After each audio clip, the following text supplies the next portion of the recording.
ये कहावत तो आपने सुनी होगी कि दूर के ढोल सुहावने लगते हैं। इंसान के पास जो कुछ होता है उससे उसका मन भर जाता है और वह धीरे धीरे उसे अरुचिकर लगने लगता है, जबकि जो दूसरों के पास होता है वह उसे रुचिकर लगने लगता है।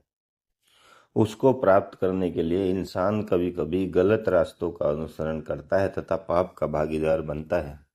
इस तथ्य को सिद्ध करने के लिए मैं आपको एक छोटा सा किस्सा सुनाता हूँ। ये महाभारत शुरू होने से पहले की बात है, जब पांडवों में जो अर्जुन थे, जो श्रेष्ठ धनुर्धर थे, कृष्ण जी ने उनको सलाह दी कि आप स्वर्ग में जाओ और अपने पिता इंद्रदेव से बहुत शक्तिशाली काफी सारे हथियार प्राप्त करो, क्योंकि महाभारत का युद्ध होगा, उसमें आपको इन हथियारों की आवश्यकता पड़ेगी। तो भगवान कृष्ण अर्जुन का पासपोर्ट और वीजा बनवा देते हैं और अर्जुन स्वर्ग में चला जाता है और वहाँ अपने पिता इंद्रदेव से कुछ नई विद्याएं सीखता है और कुछ हथियार प्राप्त करता है।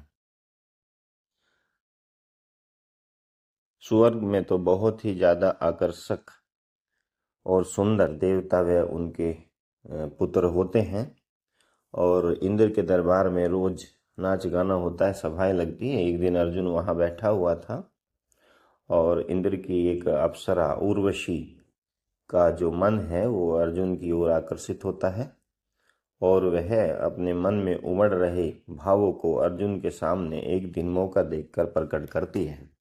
उर्वशी कहती है कि अर्जुन, मैं तुम्हें पसंद करती हूँ और मैं तुम्हारे साथ सहवास करना चाहती हूँ। लेकिन अर्जुन का ध्यान अपने लक्ष्य पर था, वह अपने लक्ष्य से भटक नहीं सकता था। अर्जुन ने कहा कि आप मेरी माता के समान हैं, मैं पत्नी का दर्जा आपको कभी नहीं दूंगा और माता आप हमेशा मेरी रहेंगी। इस पर उर्वशी गुस्सा हो जाती है और अर्जुन को 1 साल तक नपुंसक का जीवन जीने का श्राप भी देती है।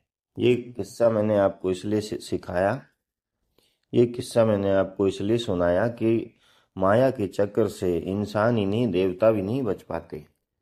स्वर्ग में कितने आकर्षक और अच्छे अच्छे इंसान और पुरुष हैं और उन सब को छोड़कर उर्वशी जो वहाँ की एक अप्सरा है उसे धरतीवासी अर्जुन पसंद आया। इसी इसी को कहते हैं दूर के ढोल सुहावने लगते हैं।